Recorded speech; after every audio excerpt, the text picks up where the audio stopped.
Good evening from the Kandersteg International Scout Center in Kandersteg, Switzerland, where I'm currently camping with my son's Boy Scout troop, just finishing up a week of summer camp, along with international scouts from throughout Europe and the world. My name is Billy Reinstadler, and for this week's post, I'll be discussing the concept of scale as it relates to political organization. Throughout this course, we've examined the concept of scale, political organizations, and government, and what is the proper size and scale of the government. As outlined by Dr. Donald Livingston, there are really three basic conceptions of scales. The first of this comes from Aristotle, who argued for a small-scale republic, which did not exceed around 300,000 people. Secondly, Johannes Althusius argued for a medium-sized republic, whilst Thomas Hobbes argued for a large republic, which is what one might classify the United States of America as currently.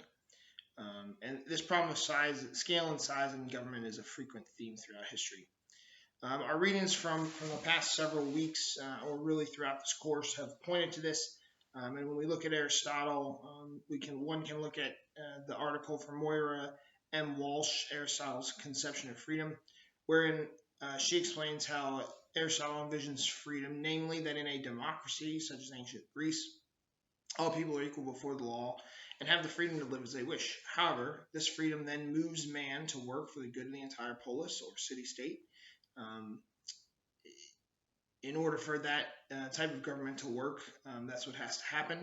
And in Aristotle's view and in Walsh's article, democracy can only be effective on a small scale. So the larger you get, the less representative you are, and the more challenging it would be to administer the polis in ancient Greece. Johannes Althusius proposed a system of republican federalism, which one can envision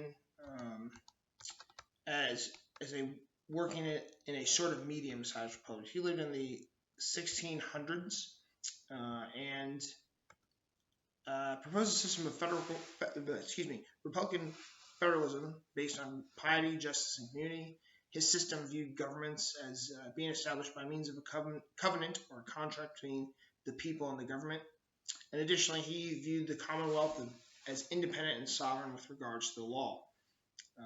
Public office holders had to bear this in mind, and Althusius regards a smaller government as a better government. So in his mind, this would be kind of a medium-sized government wherein a common set of values helps the government, helps for good governance. And then moving on to the last concept of Hobbes, we look at an article from, I looked at an article from Dr. Donald Livingston, the very idea of secession. In it, he outlines the concept of scale, and in Hobbes' view, a large unified republic was the best form of governance because of the resources they could bring to bear. However, the challenges with this inherently are the need for it to be representative. It is not possible to have in a large government such as the United States of America a one-to-one vote. Although we have the vote, not every individual can vote on every law or bill before the Congress at one time, so we have representative government. That creates challenges based on the size of our nation and the fact that we do have representative government. It's just hard. It's very difficult. One as a citizen is very far removed from one's representative just by the nature of the system. So ultimately, the concept of scale is challenging to examine. What works in one system may not work in another. Dr. Livingston appropriately enough views Switzerland's system as perhaps one of the better ones. I am here in Switzerland and have traveled here before, and it's very interesting in that Switzerland does not have a capital city, and each canton, or you think of it like a state or a province, kind of has its own independent system of governance, and it changes very rapidly. Obviously, there are 4 official languages in Switzerland: German, French, Italian, and Romansh. And as you move from one canton to the other, it changes very rapidly. My family and I traveled last year, and going from German, which I speak, to a French canton happens very rapidly, and almost no one in the French canton speaks English, and so it was a challenge for us.